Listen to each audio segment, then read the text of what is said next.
ذرا تصور کریں ایک ایسا عالم جو شاہی دربار میں عزت کے ساتھ بیٹھتا تھا،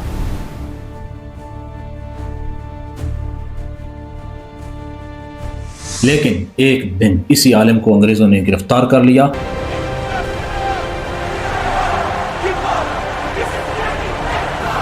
اسے منج کا کھردرا لباس پہنایا گیا،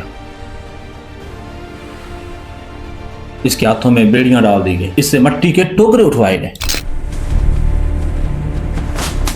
اور اسے کہا گیا کہ اگر تم صرف یہ کہہ دو تم نے انگریزوں کے خلاف دیا ہوا فتویٰ واپس لے لیا ہے تو تم آزاد ہو جاؤ۔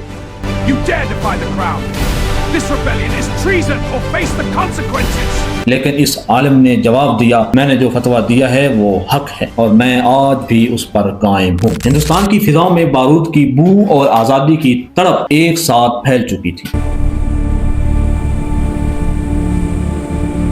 مغلیہ سلطنت کا سورج غروب ہو رہا تھا اور ایسٹ انڈیا کمپنی کے ناپاک قدم ہندوستان کے سینے پر مضبوط ہوتے جا رہے تھے، مگر جب تلواریں ٹوٹ رہی تھیں اور حوصلے پست ہو رہے تھے، تب علم و دانش کے افق سے ایک ایسی آواز بلند ہوئی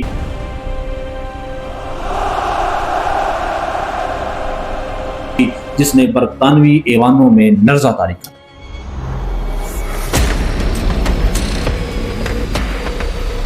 یہ آواز تھی علامہ فضل حق خیر آبادی کی، وہ شخصیت جس نے ثابت کیا کہ قلم کی سیاہی کبھی کبھی مجاہد کے خون سے بھی زیادہ اثر رکھتی۔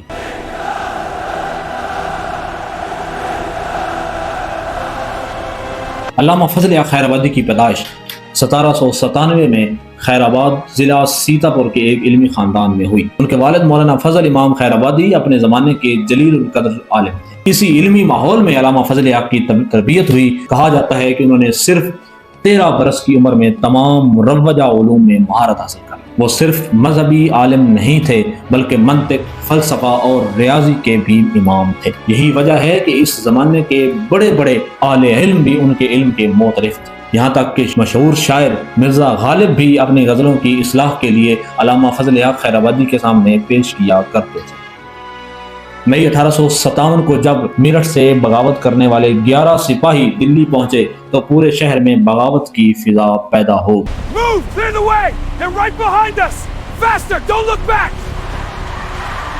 اسی دوران علامہ فضل حق خیر آبادی نے جامع مسجد دہلی میں علماء کا ایک اہم اجلاس بلایا۔ اس اجلاس میں انہوں نے انگریزوں کے خلاف جہاد کا تاریخی فتویٰ تحریر کی۔ اس فتوے پر کئی بڑے بڑے علماء نے دستخط کیے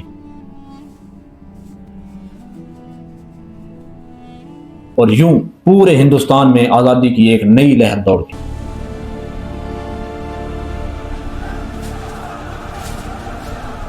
اس وقت ہندوستان کے آخری مغل بادشاہ بہادر شاہ ظفر وہ عمر رسیدہ تھے اور ابتدا میں بغاوت کی قیادت کرنے سے ہچکچا رہے تھے، لیکن علامہ فضل حق خیر آبادی اور دیگر علماء نے انہیں حوصلہ دیا۔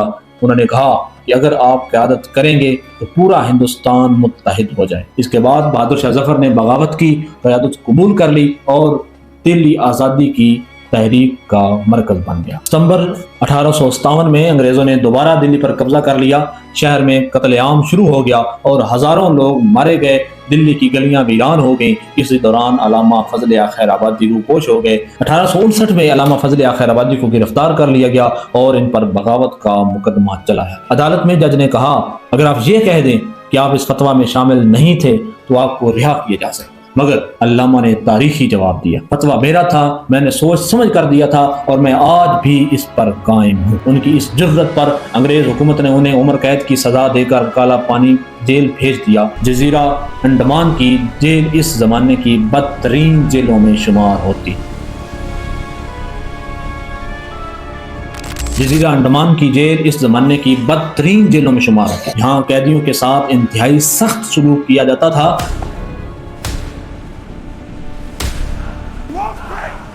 Silence, Red Bell! This is tyranny! Move, you dogs! Faster with those stones! On your knees! Crawl, scum! علامہ فضل حق خیر آبادی کو منج کا لباس پہنایا گیا، بیڑیاں لگائی گئیں، مٹی کے ٹوکرے اٹھوائے گئے، سخت مشقت کروائی گئی۔ مولانا فرماتے ہیں کہ مجھے جیل میں سانپ کے زہر کے جتنا پانی دیا جاتا اور جو مجھے کھانا دیا جاتا تھا وہ تنبے سے بھی زیادہ کڑوا ہوتا تھا، لیکن ایک مفکر کو قید کرنا آسان نہیں تھا۔ جب آپ کو لکھنے کے لیے ورق بھی نہ ملے تو آپ نے اپنی قمیض پر کوئلے کے ساتھ رسول اللہ صلی اللہ علیہ وآلہ وسلم کی نعتیں لکھی۔ آپ کی وفات سے کچھ دن پہلے ایک انگریز گورنر آپ کے پاس آیا اور آپ سے کہنے لگا اگر آپ یہ کہہ دیں کہ فتویٰ کے نیچے جو نام ہے وہ فضل حق کوئی اور ہے، وہ میں نہیں، تو آپ کی قید ختم کر دی جائے گی۔ مولانا مسکرائے اور اٹھ کر بیٹھ گئے اور فرمایا ایک فضل حق نہیں، 1000 بھی ہوں تو رسول اللہ صلی اللہ علیہ وآلہ وسلم کے دین پر قربان۔ فتویٰ تو یہی ہے کہ انگریز کے خلاف جہاد فرض ہے۔ اسی قید کے دوران انہوں نے ایک مشہور شعر پڑھا۔ آپ نے فرمایا فضل حق نے کوئی جرم نہیں کیا سوائے اس کے کہ مجھے نصرانیوں کے ساتھ کوئی محبت نہیں ہے، اور آگے فرمایا کہ یہود و نصارہ کے ساتھ دوستی تو قرآن کی نص سے حرام۔ 1861 میں جیل کی سختیوں اور بیماری کی وجہ سے علامہ فضل حق خیر آبادی کا انتقال ہو۔ ان کا مزار آج بھی پورٹ بلیئر انڈمان میں موجود ہے۔ آج جب ہم آزادی کی فضا میں سانس لیتے ہیں تو ہمیں یاد رکھنا چاہیے کہ اس آزادی کی بنیادوں میں علامہ فضل حق خیر آبادی جیسے عظیم لوگوں کی قربانیاں شامل۔ وہ صرف ایک عالم نہیں تھے بلکہ ظلم کے خلاف ڈٹ جانے والی ایک زندہ مثال تھی۔